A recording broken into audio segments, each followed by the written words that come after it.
You have found the Healthy and Happy Senior Living Show. Stories that lead our show. Coffee helps lower type 2 diabetes risk. From MedPage Today, an umbrella review of meta-analysis showed a positive overall effect for exercise on cognition. Modulating heart rate oscillation affects plasma amyloid beta and tau levels in younger and older adults. Worry not about those words. We'll explain all in a couple of minutes. These stories and ever so much more are in this episode of Healthy and Happy Senior Living. Stephen Carter here, your host for the Happy and Healthy Senior Living Show. I do thank you for joining me. Who is this show for? Well, obviously, if you are a senior, this show is for you. If you are a caregiver, whether that's a family member helping to care for others, or you are a professional caregiver, this show is also for you. We all need to keep informed about the latest research, the latest studies, the latest information to help seniors stay healthy and happy. Our first story, how coffee helps lower type 2 diabetes risk. New clues on mechanism. This from Medical News Today. Key points. A large new study explores the mechanics behind the known relationship between coffee consumption and a lower risk of developing type 2 diabetes. Next, this study proposes that coffee's anti-inflammatory properties may largely be the reason for its beneficial effect. Key point number 3, coffee appears to lower pro-inflammatory biomarkers while increasing anti-inflammatory biomarkers. This study appears in Clinical Nutrition, and it suggests that drinking coffee could lower the risk of type 2 diabetes by reducing subclinical inflammation. This study includes more than 500,000 individuals from England, Scotland, and Wales who began participating in the study between April 2006 and December 2010. They were 37 to 73 years old. In 2017, follow-up data on these individuals became available, and it goes on with the details. Huge study. This is a big deal. Of course, any individual results could vary, but when you have these kinds of strong indicators, it's pretty impressive and indicates there may be something really important here. So if you're a coffee drinker, well, have a cup for me, because you may be helping protect yourself from type 2 diabetes. In MedPage Today from March 28th, a couple of headlines and then we'll get into details. Cognition, exercise link. Cognition, exercise link. Telomere length and dementia, and slow breathing and amyloid. So these are sort of the headlines in this MedPage Today issue. So here we go. An umbrella review of meta-analysis showed, and meta-analysis simply means a study of studies. So they take a whole group of studies, put them together, look at the data, extract information, and make conclusions from all of the available data in these various studies, putting that information all together. So the question here, does exercise have an effect on cognition? Does exercise have an effect on cognition? And in this study, newly published 27 March 2023, headline, An Umbrella Review of Randomized Controlled Trials on the Effects of Physical Exercise on Cognition.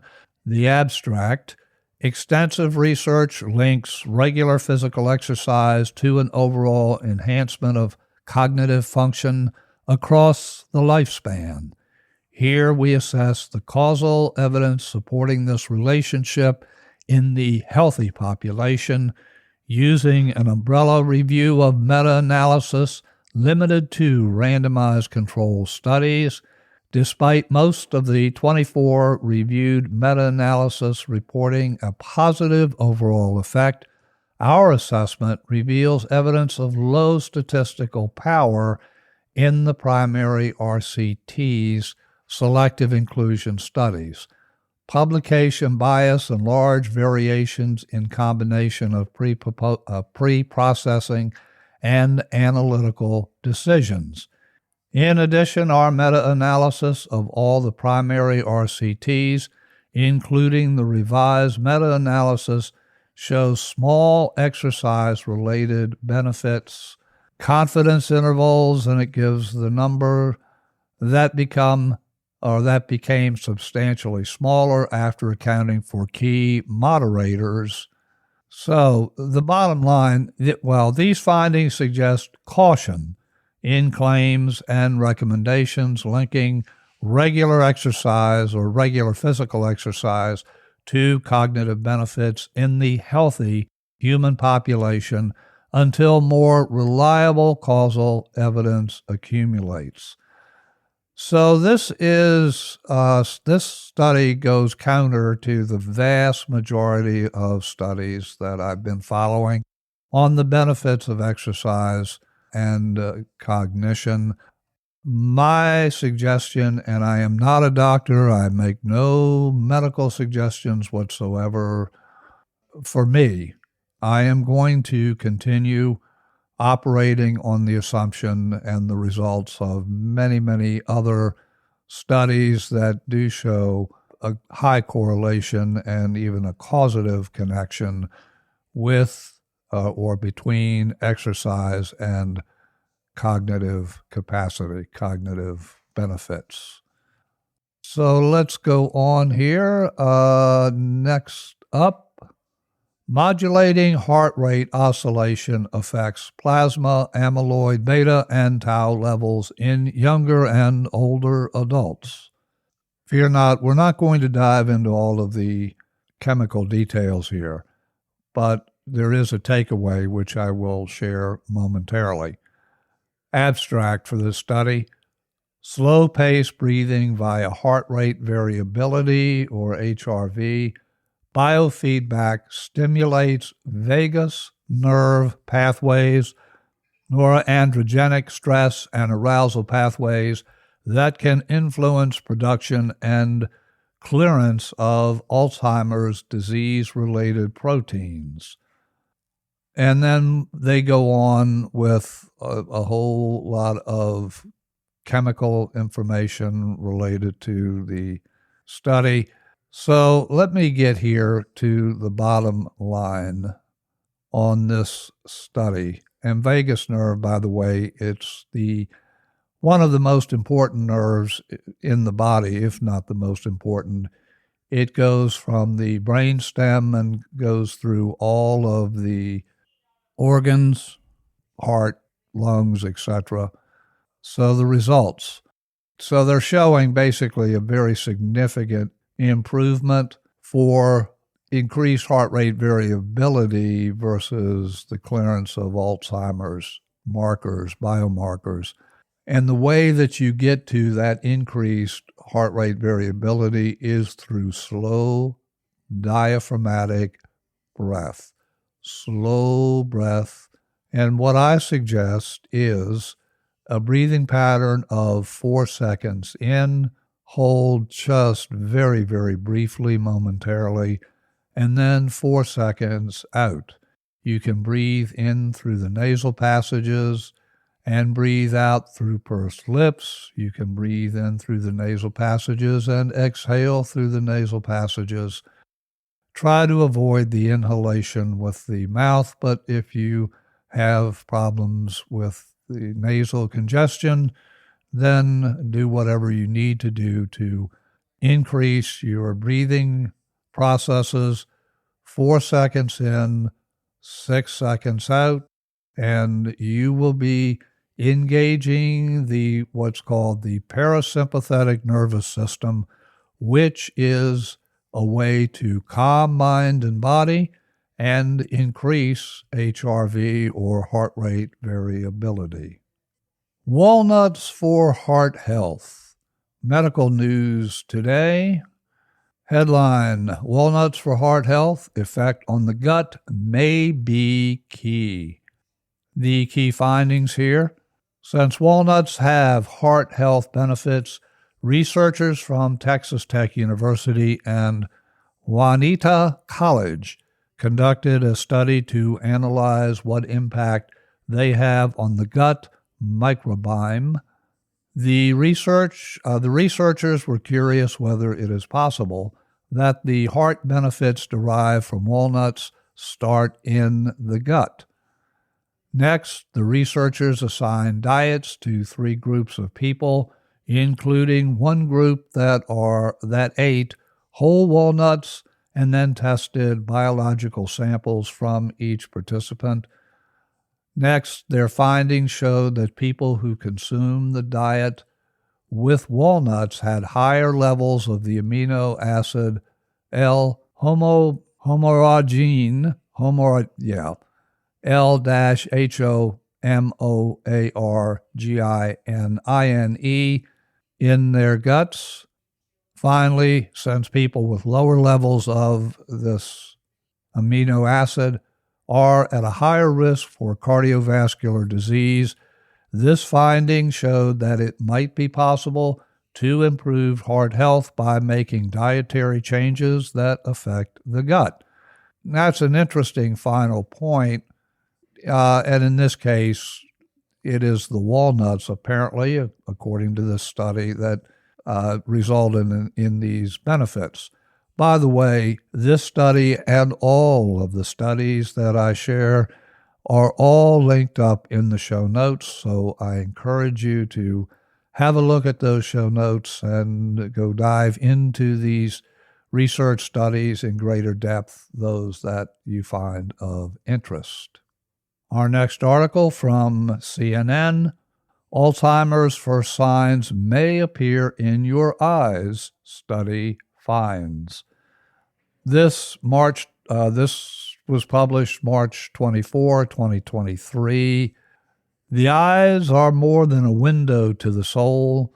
They are also a reflection of a person's cognitive health. And this article goes on to discuss exactly how they've come to the conclusion that the eyes may be more than a window to the soul. They may actually be a window into the potential presence of Alzheimer's. This CNN study posted on March 24, 2023. Research has been exploring how the eye may help in diagnosing Alzheimer's disease before symptoms begin, and the disease is well advanced by the time memory and behaviors are affected. And it goes on with more information. Good information if Alzheimer's is a concern or you would like to learn more about what we can do to help prevent that. As we move into our senior years, this time of life provides an opportunity to really identify your next chapter, what is really driving you or calling to you for the purpose in the next chapter of your life. In Vox.com, we have an article, How to Foster Your Purpose Wherever You Are in Life. So this is really a good article that explores how to isolate, or how to identify rather, what really matters to you. And it's going to be different than what mattered to you in your teens or in your 20s or 30s or 40s. In your senior years, you have an opportunity to really make a difference in the world, or to simply engage in hobbies or activities that really support you and enhance your sense of connection to the world and to joy. So I would encourage you to have a look at this article, give some thought to what you think should be next in your life. And maybe you've already done that and you're living the dream. And if so, congratulations. I certainly do hope that that is the case for you. Even then, I would have a look at this, because guess what? There will be another chapter ongoing. Engaging in purposeful activities is kind of like potato chips. You just can't have one. And by the way, if you are not yet following Healthy and Happy Senior Living, where you get your podcasts, why, this is the exact perfect time to do that. When you follow or subscribe, which of course is for free, when you follow, you will never miss an episode. And it's, in my view, it's vital that we keep track of research, we keep track of trends, and we do all of that so we can enjoy literally a healthier and happier senior life. If you would like to reach me to comment on this or any other episode, email me at cartermethod@gmail.com. To listen to podcasts mostly related to stress relief, visit my website at stressreliefradio.com, stressreliefradio.com. Until our next visit together, your host here, Stephen Carter, and I wish for you and your loved ones blessings in abundance.